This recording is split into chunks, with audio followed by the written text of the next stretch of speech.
नमस्कार, आप देख रहे हैं वॉइस ऑफ पानीपत। मैं हूं आपके साथ कुलवंत सिंह। आप ज्यादा से ज्यादा हमारे साथ लाइव हुए। एक बड़ी खबर को लेकर इस समय हम लोग आपके सामने आए हैं। कोरोना की ये खबर नहीं है बल्कि समाज से जुड़ी हुई खबर है, पानीपत की ही खबर है। और पानीपत में आजकल जो है एक गिरोह फैला हुआ है, उस गिरोह के बारे में भांडाफोड़ करने जा रहे हैं। आप ज्यादा से ज्यादा हमारे साथ लाइव होइए और इस खबर को ज्यादा से ज्यादा शेयर जरूर करें ताकि हर आम आदमी के पास ये खबर जरूर पहुंच जाए।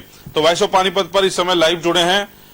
बड़ा खुलासा हम लोग करने जा रहे हैं और उस खुलासे के बाद पुलिस एक्शन में भी आएगी और पुलिस ने खास तैयारी भी कर रखी है। लेकिन उससे पहले हम लोग इस मामले को लेकर लाइव हुए हैं एक बड़े खुलासे के साथ। आप ज्यादा से ज्यादा लाइव होए हमारे साथ, ज्यादा से ज्यादा जुड़े हमारे साथ और शेयर जरूर करें इस खबर को ताकि इस गिरोह के बारे में आम पब्लिक को पता लग सके। पानीपत में ये गिरोह फैला हुआ है। पिछले दिनों कई मामले ऐसे आए हुए हैं और एक मामले का आप लोगों को याद होगा, एक मामले में एक पुलिस की अधिकारी भी फंसी थी जो वॉइस ऑफ पानीपत ने उसका भांडाफोड़ किया था। उसके साथ ही एक महिला और फंसी थी, वो जेल भी गई थी। कई दिनों की इन्वेस्टिगेशन की गई थी। वॉइस ऑफ पानीपत उस मामले को लेकर आगे आया था।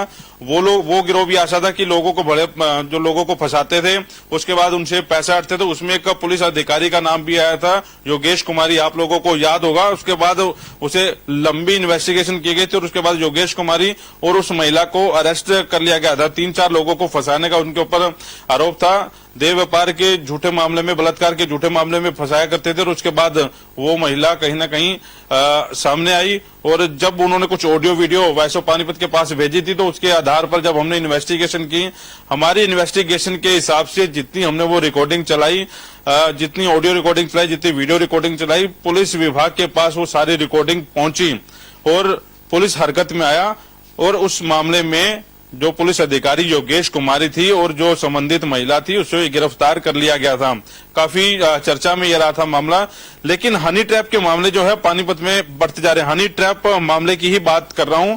कुछ लोगों से भी मिलवाऊंगा जो इस मामले में पीड़ित हैं, जिनको झूठे केस में ये फंसाया गया है। और ये कहीं ना कहीं सारी इन्वेस्टिगेशन जो है पुलिस ने पूरी कर भी ली है, लेकिन अभी तक वो लोग अरेस्ट नहीं हुए। तो शायद वॉइस ऑफ पानीपत पर खबर चलने के बाद उस परिवार को अरेस्ट कर लिया जाए जो हनी ट्रैप में फंसाकर भोले भाले युवकों को अपने जाल में फंसाते हैं और उसके बाद पैसा हटती है। अभी कुछ दिन पहले ही एक मामला सामने आया था जिसमें कांग्रेसी नेता को गिरफ्तार किया गया था, सुनील बिंजोल को गिरफ्तार किया था। उसमें एक महिला थी जिसके ऊपर 30-35 लाख रुपए और सुनील के साथ मिलकर 35 लाख रुपए लेने के आरोप लगे थे। उसमें सुनील बिंजोल को अरेस्ट भी किया गया था। काफी दिनों तक वो मामला भी चर्चा में रहा। ऐसा ही एक मामला आज आपको बताने जा रहे हैं। आप ज्यादा से ज्यादा हमारे साथ लाइव जुड़िए और इस मामले को शेयर जरूर करें ताकि जो लोग पानीपत में ऐसे घूम रहे हैं वो अरेस्ट हो सकें। तो मामला आपको थोड़ा सा याद करवाते हैं। अगर आप लोग मीडिया में खबरें देख रहे हैं, अखबार में खबरें देख रहे हैं, तो एक मामला थोड़े दिन पहले चला था कि पहलवान चौक पर एक दूध की डेयरी में एक महिला का बलात्कार किया गया था। उसमें 2 युवकों के नाम आए थे। ये कुछ दिन पहले का मामला है और उस मामले की जब हम लोगों ने पड़ताल की, जिन लोगों ने पड़ताल की वो भी मेरे साथ हैं और उस मामले की भी हमने इन्वेस्टिगेशन की, तो बड़े अहम सबूत जो है हमें मिले हैं। वही सबूत जो है पानीपत पुलिस के पास है और वही सबूत जो है वॉइस ऑफ पानीपत के पास है। कैसे उस गिरोह का भांडाफोड़ हुआ और कैसे ये लोग अब से थोड़ी देर बाद या ये कहें कि कल सुबह तक पुलिस की गिरफ्त में होंगे। पुलिस उनकी तलाश कर रही है, लेकिन उस मामले का भांडाफोड़ जो है हम वॉइस ऑफ पानीपत पर करने जा रहे हैं। मामला बता दें कि पहलवान चौक पर एक महिला ने आरोप लगाए थे कि उसे नशे की जो है दवाई पिलाई गई है, जहरीला नशे की चीज पिलाई गई और उसके बाद उसके साथ 2 लड़कों ने रेप किया। मामला कैसे वो आगे बढ़ा और वो लड़कों के ऊपर कैसे मामले दर्ज हुए और अब उस मामले में सच्चाई क्या है। हालांकि कल उस महिला ने एक वकील के चैम्बर में प्रेस कॉन्फ्रेंस भी की थी और उसमें भी दावा किया था कि उसके साथ रेप हुआ है, लेकिन पुलिस जो है उन युवकों को पकड़ नहीं रही। पुलिस कहीं ना कहीं बचा रही है। जिस दिन ये रेप का मामला हुआ था, जिस दिन शिकायत दर्ज कराई गई थी उसके तुरंत बाद महिला ने वो शिकायत तो वापस ली थी, समझौता की जो शिकायत थी वो वापस ले ली। उसके बाद फिर एफिडेविट दिए गए, पुलिस को फिर बताया गया कि मेरी एफआईआर दर्ज करो, फिर एफिडेविट दिया गया कि मेरे साथ रेप नहीं हुआ। तो ऐसे कई मामले सामने आते रहे। अभी बड़ी बात है, जिस महिला ने आरोप लगाए हैं मोहम्मदन समाज से थी, लेकिन उसने अपने नकली जो है आधार कार्ड भी हरियाणा के बना लिए, नकली माँ बाप तैयार किए। उसके बाद वो कोर्ट में गई और मामला दर्ज करवाने की कोशिश की, लेकिन जो इन्वेस्टिगेशन वाइस ऑफ पानीपत ने की है उस इन्वेस्टिगेशन में ये चीज सामने आई कि वो महिला जो है पानीपत की नहीं रहने वाली। पायल नाम उसने अपना बताया है, उसने आधार कार्ड भी जो है पानीपत में बनवाया है और वो आधार कार्ड के हिसाब से नकली माँ बाप भी पानीपत में तैयार किए गए हैं। ये साजिश किसने रची उसका भी खुलासा जो है हम लोग करने जा रहे हैं। इससे पहले आप ज्यादा से ज्यादा लाइव हुए। हनी ट्रैप का मामला ये बताया जा रहा है, हनी ट्रैप में फंसाकर कितने लोग इस हनी ट्रैप की साजिश में रहे हैं उसके बारे में हम लोग खुलासा करने जा रहे हैं। सिर्फ एक पति पत्नी की लड़ाई थी, पति पत्नी की लड़ाई के बाद पति ने लड़की के भाई को फंसाना चाहा कि ताकि वो तलाक के जो पेपर है या दहेज का जो केस कर रखा है वो कोर्ट से उठा ले। जब उस महिला ने कोर्ट से केस नहीं उठाया तो पति ने साजिश रची भाई को फंसाने की। उसके बाद ये सारा जो घिनौना खेल है वो रचा गया। तो पहले आपको सविता आर्य नारी तो नारायणी समिति की जो अध्यक्षा है पानीपत में उनसे मिलवाते हैं। पहले भी ये चर्चा में रही है, जितने भी केस हुए हैं वैसो पानीपत के साथ इन्होंने कंधे से कंधा मिलाकर उस इन्वेस्टिगेशन को क्लियर किया है और कहीं ना कहीं जितने भी केस वैसो पानीपत के सामने आए हैं तो इन्होंने खुद इन्वेस्टिगेशन करके बड़े अधिकारी तक पहुंचाया है और वो लोग आज सलाखों के पीछे हैं। तो सविता आर्य मेरे साथ है, उनसे बातचीत करते हैं। सविता जी, लड़की से बाद में बात करेंगे, पहले तो बताएं, थोड़ा सा शॉर्ट में बताएं कि ये मामला क्या था। सबसे पहले तो मैं वॉइस ऑफ पानीपत का तहे दिल से धन्यवाद करती हूँ कि हमेशा वॉइस ऑफ पानीपत सच के साथ खड़ा होता है और आज फिर एक दूसरा पक्ष हमारे पास आया है जो सच के साथ है। आज हम खड़े हैं दोनों, वॉइस ऑफ पानीपत भी और मैं भी। मैं आपको कुलवंत जी बताना चाहती हूँ कि कई दिन पहले आपने भी अखबार के माध्यम से पता चला होगा कि एक लड़की ने मतलब मैंने अखबार के माध्यम से पता लगा कि एक लड़की ने दो लड़कों के ऊपर आरोप लगाया है कि किसी डेयरी में ले जाके फेसबुक पे दोस्ती हुई और डेयरी में ले जाके उनके साथ रेप किया वो लड़की के साथ। तो मुझे वहीं से कुछ न कुछ लगा था कि भाई ये कोई झूठा मामला है, क्योंकि फेसबुक पे दोस्ती करके उसके साथ इस तरीके से बलात्कार नहीं हो सकता। लेकिन उसके बाद मुझे लगा कि मेरे पास कोई केस आया ही नहीं तो मुझे क्या, तो मैंने वो वहां पे छोड़ दिया था। मेरे पास 3 दिन पहले किसी का फोन आता है और वो मुझे कहते हैं कि भी एक लड़की के साथ बलात्कार हुआ है, उसका मुकदमा दर्ज है किला थाने में और वो लड़की आपसे मिलना चाहती है। उस जो जिसने आरोप लगाया लड़की ने, उन लड़कों को पुलिस गिरफ्तार नहीं कर रही और कुछ ले दे के वो उसका समझौता करवाने की कोशिश कर रहे हैं। तो मैंने कहा कि वो मामला तो नहीं जो फेसबुक की दोस्ती वाला है। तो उन्होंने कहा कि वही मामला है और आप एक बार लड़की से मिल लो। तो मैंने कहा कि कल मिलो। तो वो मेरे से अगले दिन आके मिली है लड़की, उसकी माँ और लड़की और वकील। उन्होंने मुझे बताया कि पूरा मामला ये है और इन्होंने एफिडेविट ले लिया, पुलिस ने एफिडेविट लिया है और इस तरीके से लड़की को फंसाया गया है। तो मुझे डाउट हुआ कि वो कहने लगे कि लड़की अनपढ़ थी और गुट्ठे लगवा के पुलिस ने ये चीज गेम खेला है। लेकिन आप मुझे ये बताओ कुलवंत जी, मैंने उनकी बातों को पहले बड़े ध्यान से सुना कि भाई हो सकता है कि पुलिस ने ये चीज की होगी। उसके बाद मैंने उस परिवार को, वकील को भी और उसकी माँ को भी और उस लड़की को भी ये बोला कि भाई अगर मान लिया आपकी ने बोला कि लड़की अनपढ़ थी और पुलिस ने उसका गुट्ठा लगवाया है, तो मुझे ये बताओ कि एक लड़की फेसबुक कैसे चला सकती है अगर वो अनपढ़ है? तो वो व्हाट्सएप कैसे चला सकती है अगर लड़की अनपढ़ है? तो क्यों? लेकिन आपने जो एफिडेविट दिया, अगर आपने एफिडेविट नहीं दे रखा होता, अगर आपने 2 बार समझौते के साइन नहीं कर रखे होते तो मैं लड़की के साथ खड़ी होती और मुझे भी लगता कहीं ना कहीं लड़की के साथ रेप हुआ है। जब लड़की ने समझौते का एफिडेविट दे दिया 2 बार, एक बार 25 तारीख को उसने शिकायत दी है और 25 तारीख की रात को ही समझौते के साइन तीनों ने, उसकी माता ने, पिता ने और लड़की ने, तीनों ने वो वहां पे फैसला दे दिया लिख के थाने में ही। उसके बाद 28 तारीख को फिर दोबारा उसका मुकदमा दर्ज करवा देते हैं, दबाव में लाके मीडिया को वहां बुला के और दबाव में आके मुकदमा दर्ज करवा देते हैं। मुकदमा दर्ज होने के तुरंत बाद अगले यानी 28 को मुकदमा दर्ज हुआ, 1 तारीख को फिर एफिडेविट देते हैं। तो मुझे कहीं ना कहीं शक हुआ कि ये कहीं ना कहीं कोई साजिश है। उसके बाद फिर मैंने कहा कि भाई मैं थाने में जाके पता करूंगी भाई सच्चाई क्या है। तो मैंने अधिकारियों से बात करी तो उन्होंने मुझे बताया, जैसे मेरी एसएचओ से बात हुई, उन्होंने कहा कि आप थाने में आ जाना, हम आपको सबूत दिखा देंगे, उसके बाद आप फैसला लेना कि भी लड़की ठीक है या गलत है, इसका पूरा मामला क्या है। उसी दिन मैं थाने में गई शाम को, मैंने डीएसपी साहब वहां बैठे थे, मैंने मौके पर पूरी जाके वो देखा जो उस लड़की के खिलाफ सबूत थे, जो लड़की ने षड्यंत्र कर रखा था। तो मैं इस केस से उल्टी हट गई। मुझे लगा कि भाई जो करना पुलिस ने करना, पुलिस अपनी तफ्तीश में लड़के को गिरफ्तार करे, लड़की को गिरफ्तार, मुझे लग रहा था कि लड़की गिरफ्तार होगी तो लड़के को गिरफ्तार करे या लड़की को गिरफ्तार करे, ये पुलिस का काम है। उस केस से मैं उल्टी हट गई, भी मैंने इस केस से कोई लेना देना नहीं, भाई लड़की इस लड़के को फंसा रही है। उसके बाद मैं कुलवंत जी आपको बताना चाहती हूँ कि कल रात को 11:05 पे मेरे पास एक फोन आता है, एक लड़की बोलती है। तो मैं उससे बोली कि आप कौन बोल रहे हो? तो उसने कहा कि मैं पहलवान चौक से बोल रही हूँ और जिस लड़के के ऊपर ये मुकदमा दर्ज हुआ है वो मेरा भाई है और मुझे आपकी हेल्प की जरूरत है, हमारे साथ बहुत ज्यादा गलत हो रहा है। तो मैंने कहा कि पूरी डिटेल में, बोली आपके पास टाइम हो? तो मैं कहा कोई बात नहीं, आप मुझे पूरी डिटेल में बताओ।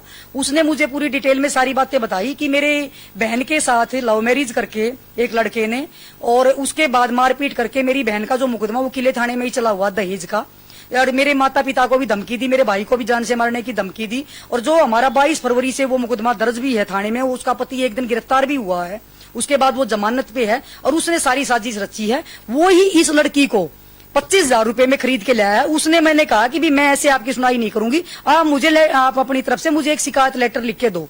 उसने मुझे ये शिकायत लेटर में सारी चीजें उसने मुझे व्हाट्सअप की, वो बोली कि मैं आपको व्हाट्सअप करके भेज दूंगी, सारी शिकायत में लिख के भेजा। उसने मुझे प्रूफ भेजे कि इस लड़की ने 25 जून को इस लड़के से पहली बार मैसेज किया है, और मैसेज में उसने हाई लिखा, वो लड़के ने कोई जवाब नहीं दिया। अगले दिन फिर 26 या 27 तारीख को फिर उस लड़की ने मैसेज लिखा हाई। उस लड़के ने कहा कि आप कौन हो? उसने कहा कि मैं ऐसे ऐसे, मेरा नाम पायल है और मैं आपसे दोस्ती करना चाहती हूँ। तो लड़के ने कहा कि आप कौन हो? मैं तो आपको नहीं जानता। उसके बाद उस लड़की ने टिकटॉक, अगले दिन अपनी टिकटॉक की एक वीडियो उसके पास भेजी। उसने कहा ये कौन है? तो उसने कहा ये मैं ही हूँ, मेरी वीडियो है। तो कंटिन्यू बात चलती रही, गंदे गंदे, मैं आपको दिखाऊंगी, गंदे गंदे मैसेज उस लड़की ने अपनी तरफ से भेज रखे थे। ये बात है जून की, यानी कि सब कुछ उसके तहत था, साजिश के तहत। तो मैंने वो सारी रिकॉर्डिंग देखी।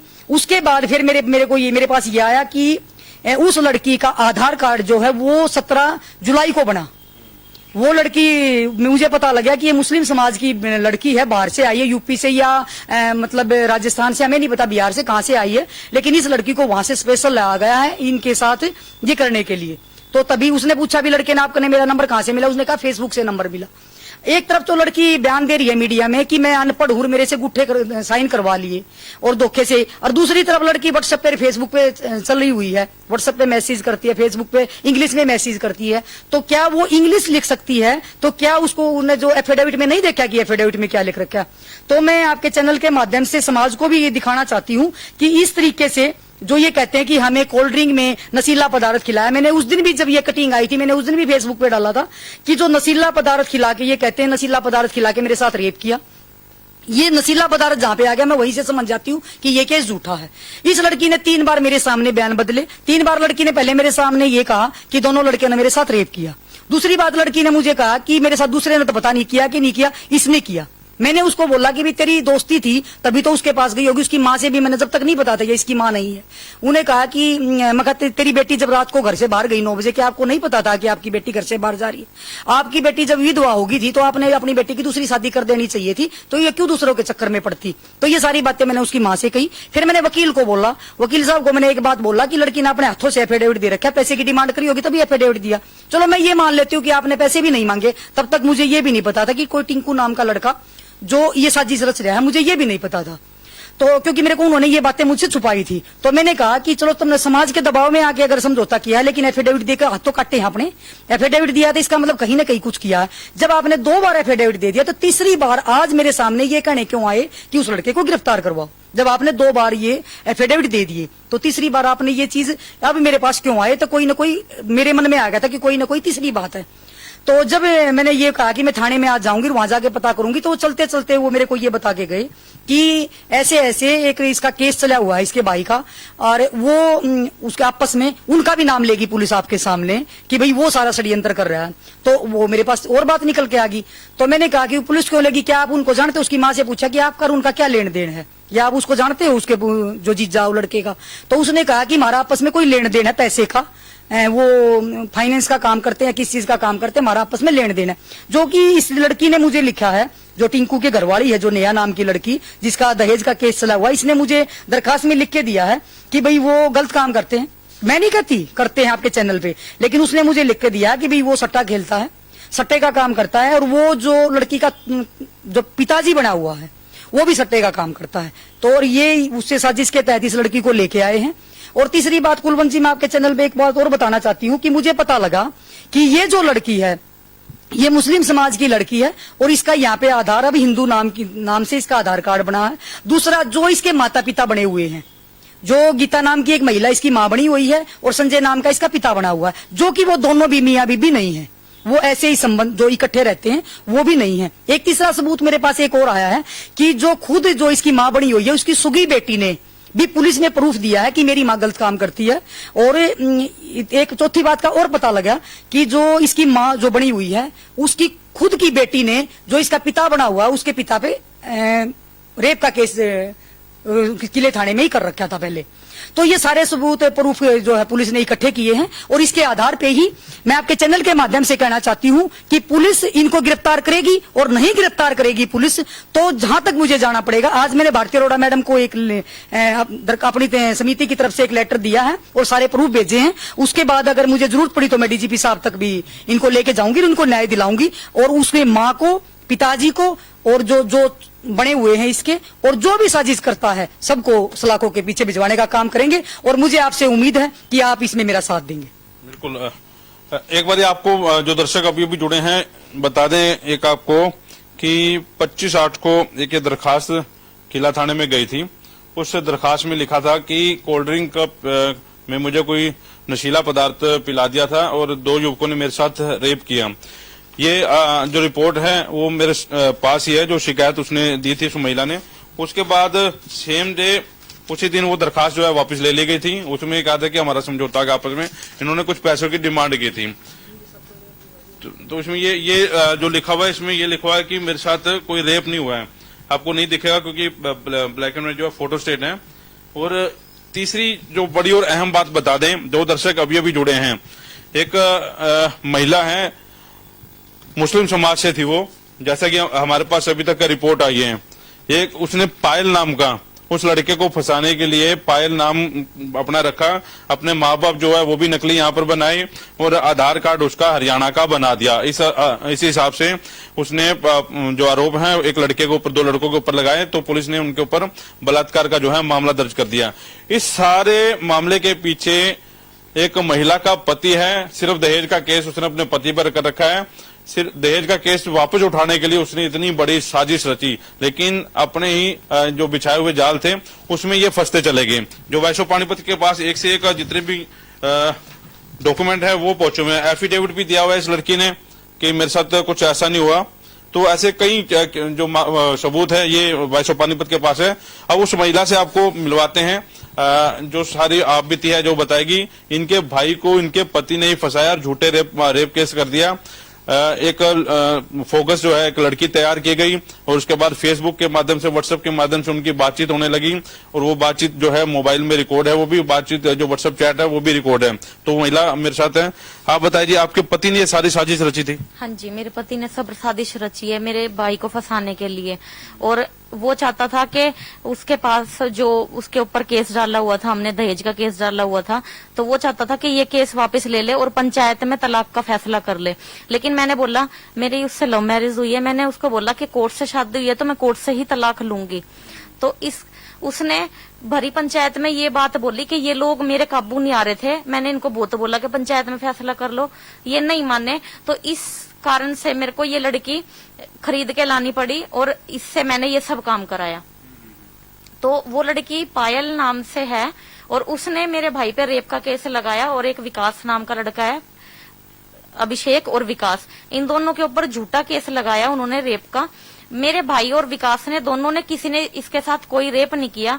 इस औरत ने 25 तारीख की रात को मेरे भाई को 11 बजे, 11 साढ़े 11 बजे के बीच पुलिस पकड़ के लेगी घर से। उसी बीच में हम दोनों पार्टी, मेरे अभिषेक के घर वाले और विकास के, दोनों के घर वाले, हम थाने में पहुंचते हैं। तो हमें पता चलती है कि भाई ये लड़की वहां पे है।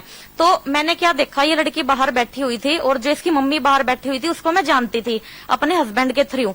तो मैंने उसको बोला कि आप संजय की वाइफ हो ना? तो कहती तेरे को क्या मतलब है, मैं किसी की वाइफ हूँ? मैंने कहा नहीं, आप ये बताओ आप संजय की वाइफ हो ना? क्योंकि मैं इसको जानती थी, इस लेडी को, और मुझे पता था ये गंदे काम करते हैं। मेरे घर वाले ने सब मुझे बता रखा था जब मैं उसके साथ रहती थी।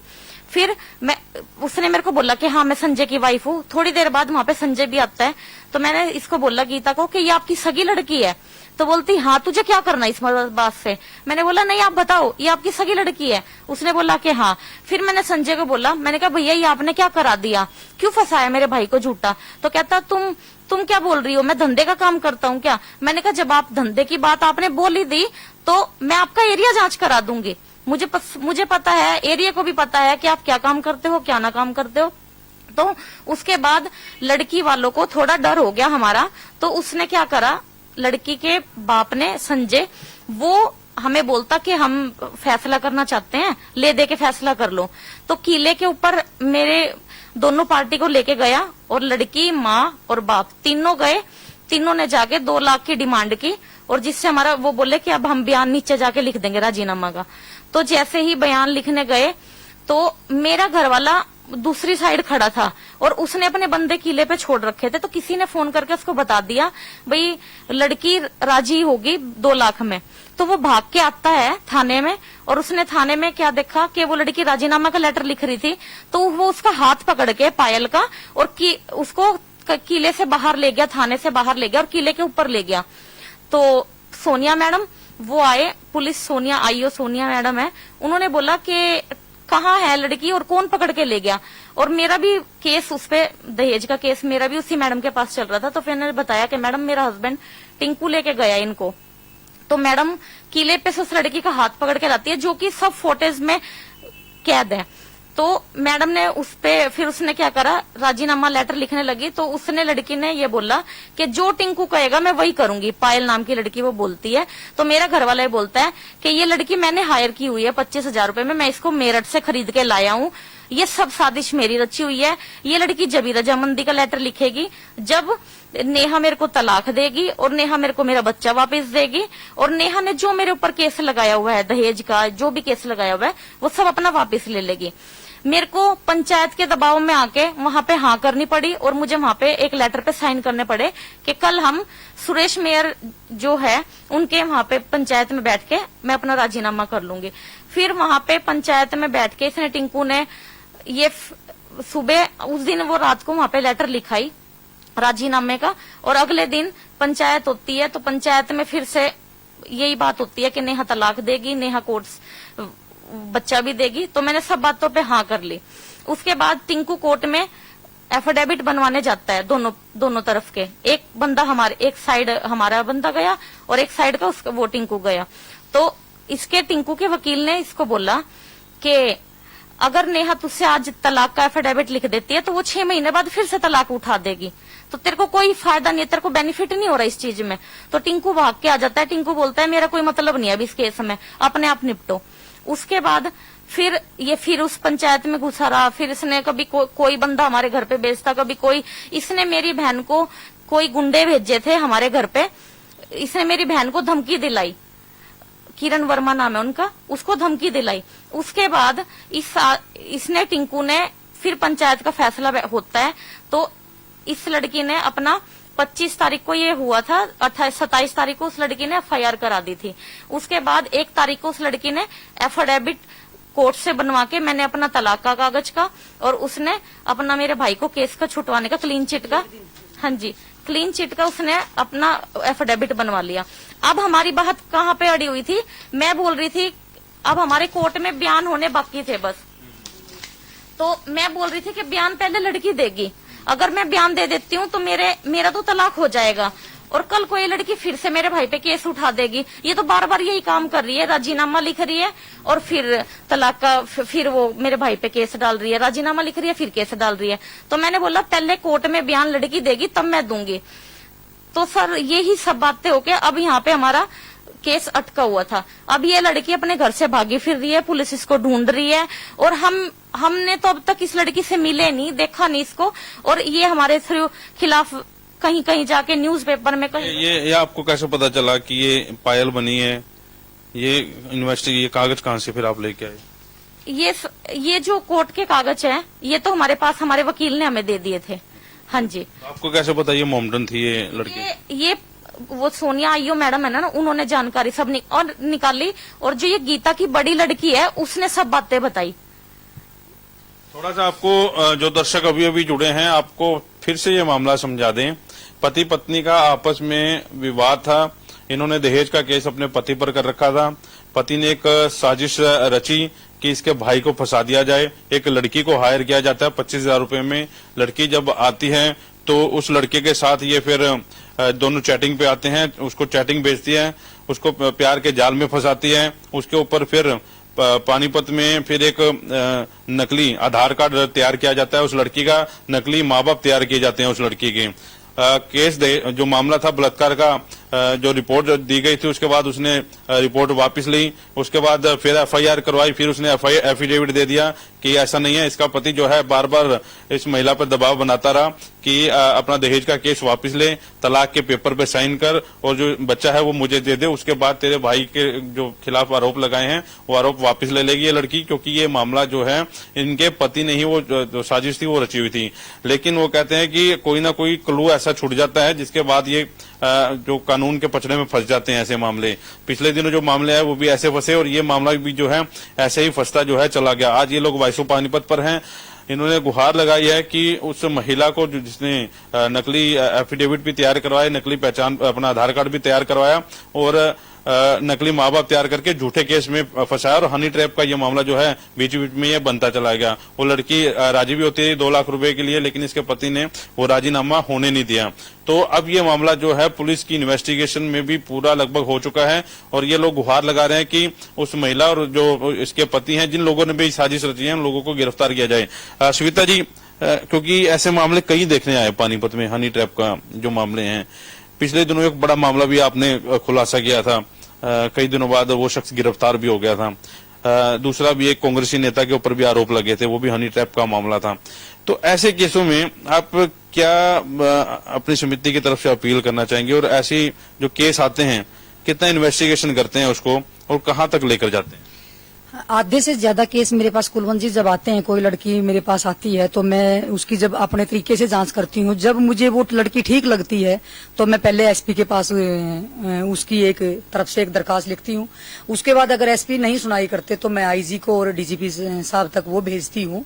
लेकिन कई बार ज्यादातर आजकल कुलवंत जी मैं देखती हूँ, जब मेरे पास कोई महिला केस लेके आती है तो मैं पहले जब तक उसकी खुद तफ्तीश नहीं कर लेती तब तक मैं अधिकारियों को नहीं भेजती, जब तक मैं तफ्तीश नहीं करती तब तक मैं नहीं भेजती।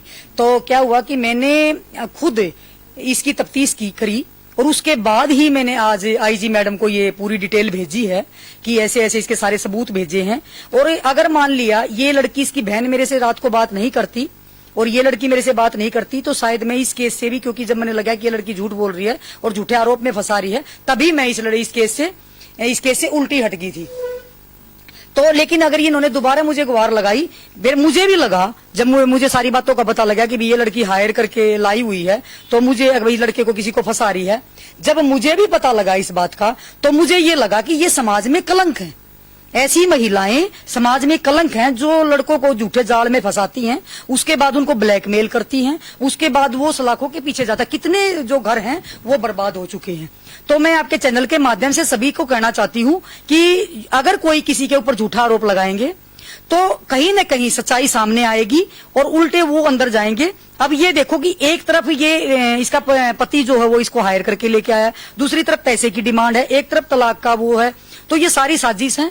और मैं आपके चैनल के माध्यम से पुलिस प्रशासन से निवेदन करती हूँ कि आप निष्पक्ष जांच करके इनको गिरफ्तार करें। मैं ये नहीं कहती, अगर मान लिया कोई ये कहता हो कि भी लड़की के साथ रेप हुआ है, अगर पुलिस अपनी जांच में ये देखती है कि लड़की के साथ रेप हुआ है तो मैं चाहती हूँ कि वो लड़के भी गिरफ्तार हों। मैं ये नहीं चाहती कि किसी के साथ गलत हुआ या मैं एक पक्ष की बात सुन रही हूँ। मैंने हमेशा दोनों पक्षों की बात करी है। अगर पुलिस जांच में लड़के दोषी हैं तो लड़कों को भी गिरफ्तार करे, नहीं तो ये सरेआम जो दोषी दिख रही है लड़की और इसका परिवार, इसके माता पिता जिन्होंने साजिश रची है, उनको अंदर जाना तय है। और अगर मैं आपके चैनल के माध्यम से एक और निवेदन करना चाहती हूँ कि जो इस तरह की हनी ट्रैप जो होते हैं, पहले महिलाएं झूठे आरोप लगाती हैं, उसके बाद वो पैसे की डिमांड करती हैं। कई दिन पहले भी मेरे सामने एक ऐसा ही मामला आया था कि एक महिला ने पैसे की डिमांड कर रखी थी। वो रिकॉर्डिंग सुना रहे थे कि भाई ये हमारे से 3 लाख रुपए मांगे जा रहे हैं और 1 लाख रुपए वो लड़का कह रहा था मैं दूंगा। इस तरीके का एक डिमांड आई थी, उसका भी वो भी एक हनी ट्रैप। ये ऐसे ही महिलाओं ने एक धंधा बना रखा है पानीपत में और आपने देखा होगा कि वो पुलिस वाली भी इसी तरीके से फंसी थी। तो मैं ये आपके चैनल के माध्यम से कहना चाहती हूँ कि एक दिन अंत सबका है। जो गलत करता है वो अंदर जाएगा, चाहे वो महिला है चाहे वो पुरुष है, और कोई भी किसी के साथ गलत न करे, क्योंकि परिवार सबका होता है। आप किसी के 2 बच्चों की, अब ये बताओ कि सबसे ज्यादा दो दुख है, ये भी एक महिला है। और हमेशा मुझे ये कहते हैं कि आप महिलाओं का पक्ष लेती हैं, लेकिन मैं आज लड़कों के साथ इसलिए खड़ी हूं क्योंकि लड़के गलत नहीं हैं, लड़कों को फंसाया गया सब। एक मतलब छोटी सी बात है कुलवंत जी, अगर हम किसी को कोई लड़की किसी लड़के को, जवान लड़के को मैसेज लिखती है तो ये साधारण सी बात है कि लड़का जरूर उससे बात जरूर करेगा। तो ये साधारण सी बात है कि कोई किसी के पास मैसेज करेगा, आई लव यू का मैसेज भेजेगा या अपनी वीडियो भेजेगा या टिकटॉक में की वीडियो बना के भेजेगा, तो ये साधारण सी बात है कि लड़का प्रभावित होगा उसमें। तो मान ले लड़के लड़की में दोस्ती हुई, उसके बाद फिर वो इकट्ठे साथ में ये करते हैं, उसके बाद फिर ये रेप का केस लगाते हैं। तो मैं कहती हूँ इनका अंत निश्चित है और मैं पुलिस प्रशासन से निवेदन करना चाहती हूँ कि जल्द से जल्द इनको गिरफ्तार करें। और ऐसे कलंकित, मैं कहती हूँ कि ये समाज पे कलंक है, ऐसी महिलाएं समाज पे कलंक है, इनको अंदर जाना चाहिए, तभी हमारा समाज जो है वो सभ्य समाज बनेगा। तो एक बारी ये जो महिला के पति हैं टिंकू, जिनकी फोटोग्राफ दिखा रही हैं, अगर टिंकू खुद ये खबर देख रहा है, अपना पक्ष रखना चाहता है तो वॉइस ऑफ पानीपत उसका स्वागत करता है। ये पत्नी ने आरोप लगाए हैं आपकी, बड़े गंभीर आरोप हैं, और जो साजिश रची गई है उसी का पर्दाफाश करने के लिए वॉइस ऑफ पानीपत पर ये सामने आई है। जो पायल महिला है उसका एक बारी मैं आपको आधार कार्ड फिर से दिखा दूं। जो आधार कार्ड हरियाणा का बना है, खासतौर पर नकली माँ बाप जो है बनाए गए हैं। आधार जो नंबर है 7/7/2020 को ये इशू हुआ है, और आधार कार्ड ये पायल नाम की महिला जो है ये अपने आप को बता रही है, और 1994 का बर्थ है इसका, और ये आधार कार्ड नंबर जो है नीचे दिया गया है, आप गौर से इसे देख लीजिए। पायल ये असली पायल नहीं है, नकली पायल बनकर इसने आधार कार्ड बनवाया है। ये इसमें भी साजिश जो है टिंकू की हो सकती है। ये तो पुलिस की इन्वेस्टिगेशन में पता चलेगा कि सारा मामला असल में है क्या, लेकिन अभी जो सूत्र बता रहे हैं कि पुलिस के पास टोटल जो रिकॉर्ड है वो पहुंच चुका है। जो इसके पिता बने थे संजय, जो इसकी मां बनी थी गीता, वो भी कहीं ना कहीं गलत धंधे में लिप्त है, जैसे कि आरोप लगाए जा रहे हैं उनके ऊपर भी वो गलत कार्य करती है। और ये पूरा का पूरा एक गिरोह बनाकर सिर्फ पत्नी के ऊपर दबाव ये डाला गया था कि अपने जो तलाक है वो हमसे ले ले, बच्चा उन्हें दे दे, और जो दहेज का केस कर रखा है वो दहेज का केस वापस ले ले। इन्होंने नहीं उठाया दहेज का केस, तो इनके भाई को फंसाने की बहुत बड़ी साजिश रची गई। तो ये मामला जो है फंसता चला गया। तो फिलहाल आप वॉइस ऑफ पानीपत पर इस बड़े खुलासे को देख रहे थे, तो हम उम्मीद करते हैं पुलिस के बड़े अधिकारी भी इस खबर को देख रहे हैं, आप संज्ञान लें और उस महिला को, जितने भी लोग इसमें स्लिप्त हैं उन्हें अरेस्ट करें, ताकि समाज के सामने वो चेहरा भी आगे आना चाहिए कि महिलाएं जो हैं कैसे हानि ट्रैप का ये जो सारे गेम है जो पानीपत में चला रही हैं, थोड़े से पैसे के लालच में आकर ऐसे केस जो हैं अपने ऊपर ले रही हैं। तो ये मामला भी उसी तरह का है, और पुलिस, हमें उम्मीद है कि पानीपत पुलिस इसमें अच्छा काम करेगी, जैसे पहले करते आई है, तो उन सारे लोगों को अरेस्ट करेगी। वॉइस ऑफ पानीपत के लिए प्रदीप पंचाल के साथ कुलवंत सिंह।